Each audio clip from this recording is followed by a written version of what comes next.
ఈరోజు శ్రీలతారెడ్డి గారు tourism minister, Srilatha Reddy tourism minister. మీరు సిర్రెడ్డి అనుకుంటారేమో, సిర్రెడ్డి కాదు, శ్రీలతారెడ్డి టూరిజం మినిస్టర్. ఆంధ్రప్రదేశ్ ప్రభుత్వంలో టూరిజం మినిస్టర్గా ఉన్న శ్రీలతారెడ్డి గారు ఈరోజు తిరుమలకు వెళ్ళారు. అంటే ఆమె పోతా ఉంటుందిలే వారానికి ఒక్కసారి తిరుమలకి. ఈరోజు మేము అడుగుతున్నాం, ఈరోజు శనివారం ఆదివారం అసలు ప్రోటోకాల్ దర్శనాలు లేవని తిరుమల తిరుపతి దేవస్థానం వాళ్ళు ఆల్రెడీ మనకు చెప్పిన విషయం మనకు అందరికీ తెలుసా లేదా? శనివారం ఆదివారం విపరీతమైన జనం తిరుమలలో ఉంటారు. వారానికి ఒక్కసారి పని పట్టాల మీక? ఆ భక్తులకేమో దర్శనం చేయించే దిక్కు లేదు మీకు. ఈ ఎండల్లో క్యూల్లో గంటలు నిలబడి ఉన్నారు. మీకు ఏం పని అడుగుతున్నా? ఊరికే వారానికి 3 సార్లు, నెలకి 4 సార్లు మీరు తిరుమలకు వెళ్ళడం, ఆడ ఉండే భక్తులకి దర్శనం లేకుండా చేయడం. ఆ స్వామివారి దర్శనం కోసం దేశాల నుంచి వస్తున్నారు. ఇంకో మాట అడుగుతున్నా, సరే పోయావు, దర్శనం చేసుకున్నావు, తిరుమలలో ఏం రాజకీయం మాట్లాడేదా? తలకాయలా నీక? దేవుడి సన్నిధిలో దేవుడి గుడి నుంచి బయటికి రాగానే రాజకీయాలు మాట్లాడతా? కొంచెమైనా బుద్ధి ఉందా అని అడుగుతున్నా, కామన్ సెన్స్ ఉందా అని మనిషిలా మీరు? అంటే దేవుడి సన్నిధి కూడా రాజకీయానికి వాడుకుంటారు. అది ఏ పార్టీ వాళ్ళైనా సరే, ఏ పార్టీ అయినా సరే, అది తప్పు తప్పు తప్పు. తిరుమలలో రాజకీయాలు మాట్లాడకూడదు అనే విషయం 100 సార్లు మేము చెప్పున్నాం. మేము చేసినా తప్పే, వేరే పార్టీ వాళ్ళు చేసినా తప్పే. తిరుమల అనేది ఒక దైవ సన్నిధి. అడిందే రాజకీయాలు మాట్లాడేదా? ఏందక్క నువ్వా? తలకాయ లేకుండా రాజకీయాలు మాట్లాడావు. సరే, నువ్వు మాట్లాడావు కాబట్టి నేను మాట్లాడతా. ఒక్కటి మాత్రం భలే చెప్పింది రోజక్క, గడప గడప బ్రహ్మాండంగా జరుగుతుంది, విశేష స్పందన అనింది. కరెక్ట్. వైఎస్ఆర్సిపి పార్టీ గడప గడప ప్రోగ్రాము ఎంత విశేష స్పందన వస్తుంది, ఏ విధంగా చెప్పులతో కొడుతున్నారు, ఏ విధంగా చీపరాలు కట్టలు ఎత్తుకొని మిమ్మల్ని తరుముకుంటున్నారు. ఆ స్పందన మామూలు స్పందన కాదక్క, బ్రహ్మాండమైన స్పందన ఉందని కూడా చెప్తున్నారు.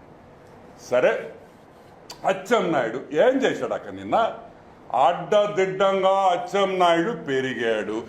అక్క నీ వెయిట్ ఎంతక్క? నువ్వేమన్నా నాజూగ్గా సన్నంగా ఉండవని నువ్వు అనుకుంటున్నా?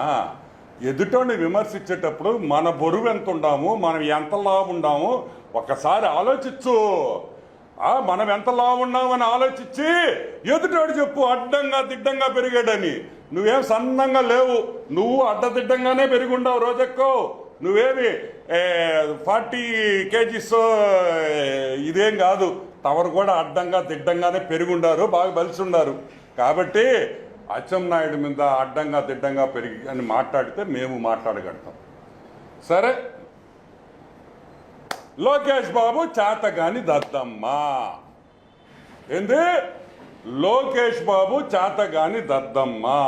శ్రీలతారెడ్డి నువ్వు ఎందుకు పేరు మార్చుకున్నావో నాకు తెలియదు, కానీ శ్రీలతారెడ్డి టు రోజారెడ్డి తమరు ఏం పాస్ అయ్యారు తల్లే?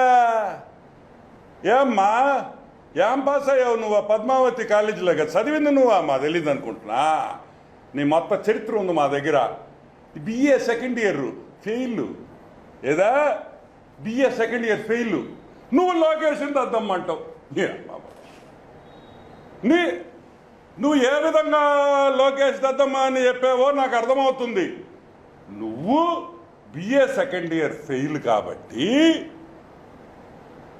లోకేష్ బ్రహ్మాండంగా చదువుకున్నాడు కాబట్టి అతను దద్దమ్మని నువ్వు అనుకుంటున్నావు.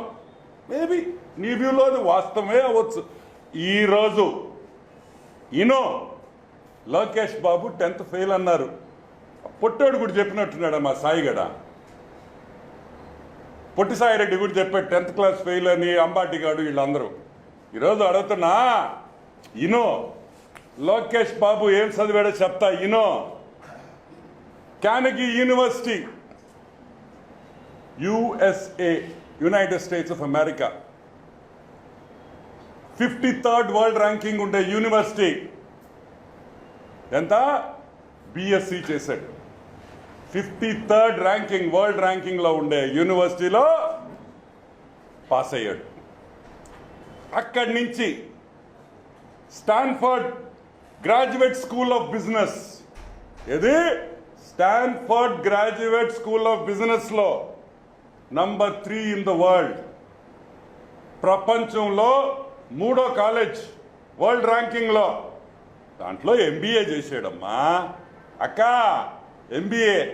నేను ఇది మళ్ళీ మళ్ళీ ఎందుకు చెప్తున్నానంటే, నువ్వు బిఏ సెకండ్ ఇయర్ డిస్కంటిన్యూడ్ అక్కో ఫెయిల్ కదా, నీకు అర్థం అవుద్దో లేదో. అక్కడి నుంచి 2002లో 2002లో జనరల్ ఎలక్ట్రిక్ అనే ఒక పెద్ద జీఈ కంపెనీ అనేది వరల్డ్ ఇంటర్నేషనల్ కంపెనీ, దాంట్లో ట్రైనీగా పనిచేశాడు అక్క. 2003లో క్రైస్లర్ అనే కంపెనీలో ఉద్యోగం చేశాడు అక్క. క్రైస్లర్ అనే కంపెనీలో అమెరికాలోనే ఉద్యోగం చేశాడు. దాని తర్వాత 2004 నుంచి 2006 వరకు లోకేష్ బాబు వరల్డ్ బ్యాంకులో పనిచేశాడక్క. ఎక్కడ? వరల్డ్ బ్యాంకులో పనిచేశాడు. ఇప్పుడు చెప్పక్క. అక్క ఇప్పుడు నువ్వు చెప్పు, ఎవరు దద్దమ్మా అని అడుగుతున్నా?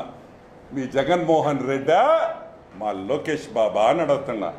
ఈరోజు నేను ఛాలెంజ్ చేస్తున్నానక్క, నిన్ను ఛాలెంజ్ చేస్తున్నా, మీ విజయసాయి రెడ్డిని ఛాలెంజ్ చేస్తున్నా.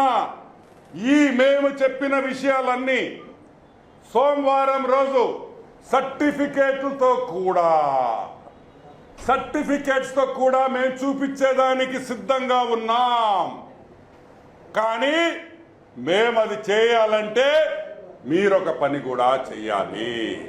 మాకు తెలిసిన ప్రకారం మీ ముఖ్యమంత్రి half ticket Jaganmohan Reddy HPS లో పాస్ అయిన తర్వాత అమెరికాకి చదువుకు వెళ్ళి ఒకే ఒక నెలలో 30 రోజుల్లో అమెరికా నుంచి పారిపోయి కడప పులివెందల్లో తేలాడు.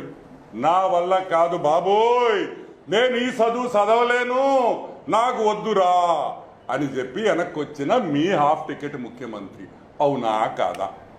సరే, దాని తర్వాత లండన్ పోయారని మీరు చెప్పుకుంటున్నారు.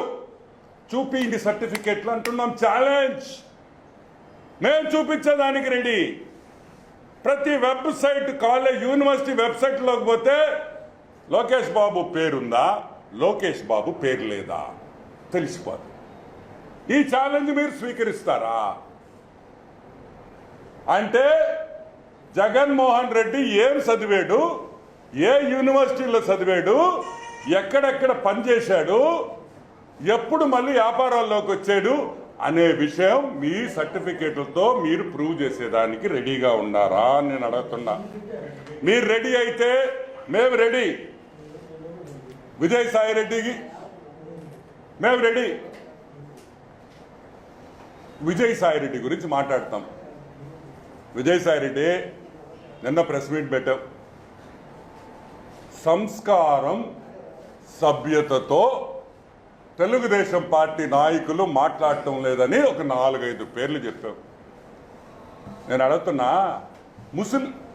ముసలి నాయుడు ఏంద్రే?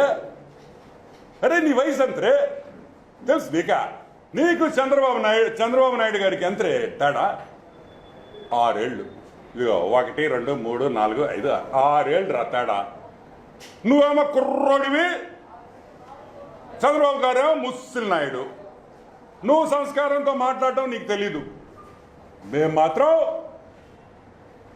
విజయసాయి రెడ్డి గారు, గౌరవనీయుల ముఖ్యమంత్రి వైఎస్ జగన్మోహన్ రెడ్డి గారు అని మేము అనాలా? నువ్వు ఇష్టం వచ్చినట్టు మమ్మల్ని తిడతావు. ఈరోజు పొట్టోడా, నీకే కాదు భాష, మాకు వచ్చు. నీకే కాదు, 10 మేము మాట్లాడగలుగుతాం. నువ్వు 10 అన్నావు, 100 మేము మాట్లాడగలుగుతాం. మేము అడుగుతున్నాం విజయసాయి పుట్టడా, నీ సొంతూరు ఏది? తాళ్లపూడి. ఏ ఊరు నీదా? మన ఊరే కదా, మన నెల్లూరే కదా నీదా? తాళ్లపూడి కదా, సర్వేపల్లిలో కదా నీ పుట్టిందా? ఏమన్నా చేశారు మీ ఊరికే? చేశారే మీ ఊరికి ఏమన్నా ఒక్క పని చేశారే మీ ఊరికే? ఎంపీ అయ్యావు, సొంత ఊరికి ఏం చేసావా? నువ్వు కాకాణి గోవర్ధన్ రెడ్డి మీరిద్దరు ఆ ఊరికి వచ్చి 13 కోట్లతో నా సొంత ఊరిని అభివృద్ధి చేస్తున్నా అని 2.5 ఏళ్ళు 3 ఏళ్ళు అయింది చెప్పి. ఏం చేసావు రే నువ్వు? సొంత ఊరికి రూపాయి ఖర్చు పెట్టలేని దద్దమ్మ, యూజ్లెస్ ఫెలో, వేస్ట్ ఫెలో నువ్వు మా గురించి మాట్లాడడం మేము వినడం చేశా? రా రా నువ్వు సోమవారం పోదాం నీ ఊరికి, నేను కూడా వస్తా నీతో. నేను తరుముకోకపోతే చూడు తరుముకుంటారు నిన్ను. సొంత ఊర్లోనే చేయలేనోడివి, సొంత జిల్లాకి చేయలేనోడివి, నువ్వు ఆడ వైజాగ్లో కూర్చొని నువ్వు ఏదేదో మాట్లాడుతుంటే మేము వినాలా. ఇంకోటి, వైఎస్ జగన్మోహన్ రెడ్డిని ఏమన్నా అంటే మేము ఒప్పుకోం. నువ్వు మాత్రం అనొచ్చా మమ్మల్ని? నువ్వు ఇష్టం వచ్చినట్టు మాట్లాడొచ్చా? మీ వాడు ఒక హాఫ్ టికెట్. ఏంది మీ వాడు ఒక హాఫ్ టికెట్ అని మేము అంటున్నాం. ఒక యూజ్లెస్ పలో ఏం పెక్తారా మమ్మల్ని మీరు? అంటే మీరు ఇష్టం వచ్చినట్టు మాట్లాడితే మేము బడి ఉండాలా? మీరు ఇష్టం వచ్చినట్టు మాట్లాడితే మేము బడి ఉండాలా? ఏందది పద్ధత? ఏం చేస్తావు? ఇది ఆరంభం. ఏం పీక్తావురా? ఏం పీక్తావురా మమ్మల్ని? ఏంద్రా మీరు మమ్మల్ని బెదిరించేదా? నేను అడుగుతున్నా. ఇంకో ఊరుకోం, చూసుకుంటాం. ఏం చూసుకుంటావురా? ఏం పీక్తావు? బాబు గారిది పీక్తావా? లోకేష్ బాబుది గుర్తావా? మా డ్రైవర్ది పీక్రా సాల్ ఫస్ట్. యూజ్లెస్ వల్ల ఏంద్రా బెదిరించేది మీరా? గమ్ముగా ఉండాము. మా బాబు గారు వచ్చేసి మీరు సభ్యతో సంస్కారాలతో మాట్లాడాలంటాడు. ఏం మాట్లాడమంటావు బాబు గారు? ఇటువంటి వెధవలు అపోజిషన్, ఇటువంటి వెధవలు ఉండేప్పుడు గవర్నమెంట్లో మనం ఏం మాట్లాడతాం? సభ్యత సంస్కారంతో మాట్లాడితే ఆ వాళ్ళు ఇంకా రెచ్చిపోతున్నారే. ఇంకోటి కూడా చెప్తున్నా, 10వ క్లాసు పిల్లలు ఫెయిల్ అయ్యారు. ఎవరు తప్పురా? కరోనా అన్నావు, సరే ఎవరు తప్ప? చూసుకోవాల్సిన బాధ్యత మీది కాదా? పిల్లలు చదువులు సరిగ్గా ఉన్నాయా అని మీకు తెలీదా? ట్రాక్ చేయాల్సింది మీరు కదా. మేము రాజకీయం చేస్తున్నామా? దద్దమ్మల్లారా, స్కూళ్ళల్లో 5,000 10,000 కోట్లు ఖర్చు పెట్టారు కదా యూస్లెస్ ఫెలోస్. ఏమైనా డబ్బులన్నీ ఆయన ఒక 2-3 తీసుకొని వచ్చారు. నేను చూసా. Mister Jaganmohan Reddy, we are so happy to have you as our chief minister, and so we are so glad with your Amavadi, we are getting so much of money and we are so happy, our parents are so grateful to you. ఏమైందిరా? 10వ class పరీక్షలు ఏమైంది? 4 తెచ్చి ఇంగ్లీష్లో మాట్లాడించింది కాదు. మాకు తెలుసు ఇంగ్లీష్లో మాట్లాడడం యాక్సెంట్తో. ఆ స్కూల్లో ఎంతమంది, నువ్వు ఇంగ్లీష్లో చెప్పించిన స్కూల్లో ఎంతమంది పాస్ అయ్యారు చెప్పు? అంతా ఒక డ్రామా. ఈ ముఖ్యమంత్రికి మేము ఒకటే చెప్తున్నాం, కంట్రోల్ యువర్ పీపుల్. నీ కింద పనిచేసే వాళ్ళని నోరు కంట్రోల్ చేయకపోతే జగన్మోహన్ రెడ్డి ఇదే మాటలు నిన్ను అనాల్సి వస్తుందని కూడా నేను మనవి చేస్తున్నా. ఇంకా మేము తగ్గేది లేదు, ఆగేది లేదు. మీరు మాట్లాడితే రెట్టింపులు మేము మాట్లాడతాం. మిమ్మల్ని మాట్లాడము. ఇంకా విజయసాయిరెడ్డి గురించి ఇంకా నేను పొరపాటును కూడా ఇంకొక ప్రెస్ మీట్లో నేనేం అననని కూడా చెప్తా ఉన్నా. నువ్వు మా నాయకుడిని మాట్లాడితే మీ నాయకుడికి కూడా అదే విధంగా కూడా మా ప్రెస్ మీట్లు ఉంటాయని కూడా మనం చేస్తున్నా. ఏం పీక్కుంటారో పీక్కోండి అని కూడా చెప్తున్నా. పీక్కోండి. ఏం బెదిరిస్తారా? చంపేస్తారా? అంటే కడపలో 3 చంపేశారు అంటే ఆ వాళ్ళని చంపేసినట్టు మమ్మల్ని కూడా చంపేస్తారా? చంపండి రా, ప్రజల కోసం సస్తాం. తప్పేంది? భయపడేది లేదు. దేనికి భయపడాలి? ఎవరిని చూసి భయపడాలా? జగన్మోహన్ రెడ్డిని చూసి భయపడాలా? అరే భూమికి 3 అడుగులు లేరురా మీరందరా. యాండర్ రే మీరా? అప్పటోడా నీ సైజ్ ఎంత? నువ్వు ఒక డ్వాఫ్వి. డ్వాఫ్ అంటే తెలుసు కదా, నువ్వు మమ్మల్ని బెదిరించినావు, మేమంతా భయంతో అమ్మమ్మమ్మో విజయసాయి రెడ్డి బెదిరించి వారరే బా ఇలాంటి వాళ్ళని ఎంతమందిని చూసావరా? ఎందుకు నువ్వు మాట్లాడేదా? ముసలి నాయుడు, పప్పు నాయుడు, కమ్మ నాయుడు, అరే ఒక్క మాట్లాడతానా? సిగ్గుందా మీకు? సామాజిక న్యాయం అంటాం. ఈ పక్క మా అక్క ఉండింది హోమ్ మినిస్టర్, ఈ పక్క ఇంక 3 నాయకులు ఉన్నారు. సామాజిక న్యాయం ఉంటే మా అక్కకు ఒక మాటన్నా మాట్లాడిచ్చా? నిన్న ప్రెస్ మీట్లా మాట్లాడిచ్చావా? పక్కనే ఉంది, ఇదిగో అంతే. అది సామాజిక న్యాయమా? సిగ్గు లేకుండా మాట్లాడతారు. ఒకటే ఫైనల్గా చెప్తున్నాం, మీరు ఛాలెంజ్కి రెడీయా? లోకేష్ బాబు చదువు గురించి, లోకేష్ బాబు ఏ యూనివర్సిటీలో పనిచేశాడు, ఎక్కడెక్కడ చదువుకున్నాడు, ఎక్కడెక్కడ ఉద్యోగాలు చేశాడు, వరల్డ్ బ్యాంకులో పనిచేశాడా లేదా, అన్నిటికీ ప్రూఫ్లు చూపించేదానికి మేము సిద్ధంగా ఉన్నాం. మా లోకేష్ బాబు చదువుకున్న వ్యక్తి, సంస్కారం ఉన్న వ్యక్తి. మీ ముఖ్యమంత్రి చదువు లేనివాడు అని కూడా చెప్తున్నాం. కాదు, జగన్మోహన్ రెడ్డి చదువుకున్నాడు, ఉన్నత స్థాయిలో చదువులు చదివాడు, కాగితాలు చూపిండి. ఇంకా no more fake news. Jaganmohan Reddy చదువుల గురించి ఫేక్ న్యూస్ వద్దు. రియల్ టైంలో రియల్గా కాగితాలతో చూపించాల్సిన బాధ్యత మీ మీద ఉంది. ఎందుకుంది? మేము అడగలా, మీరు అడిగారు లోకేష్ బాబు గురించి. లోకేష్ బాబు దద్దమ్మ, Lokesh Babu 10th class fail, మీ వాడు బ్రతికేందో కూడా మీరు చూపిండి. మేము చూడాలి కదా, మాకు తెలవాలి కదా, ప్రజలు కూడా తెలుసుకోవాలి కదా. మీరు మా మీద అభియోగం వేశారు, మేము మీ మీద అడుగుతున్నాం. Okay, Lokesh Babu 10th class fail, సరే మీ వాడు పెద్ద ఉన్నత స్థాయిలో చదివాడు అంటున్నారు, సర్టిఫికేట్లు చూపిండి. సోమవారం లోపల ఈ మాట్లాడిన మంత్రులు సర్టిఫికేట్లు చూపించి వైఎస్ జగన్మోహన్ రెడ్డి ఆంధ్ర రాష్ట్ర ముఖ్యమంత్రి చదువు ఏం చదివాడో చూపించకపోతే అతను 10వ క్లాస్ వరకే చదివాడని మేము భావించాల్సి వస్తుంది. దాని తర్వాత మేమేం మాట్లాడాలో మాట్లాడతాం. నమస్కారం.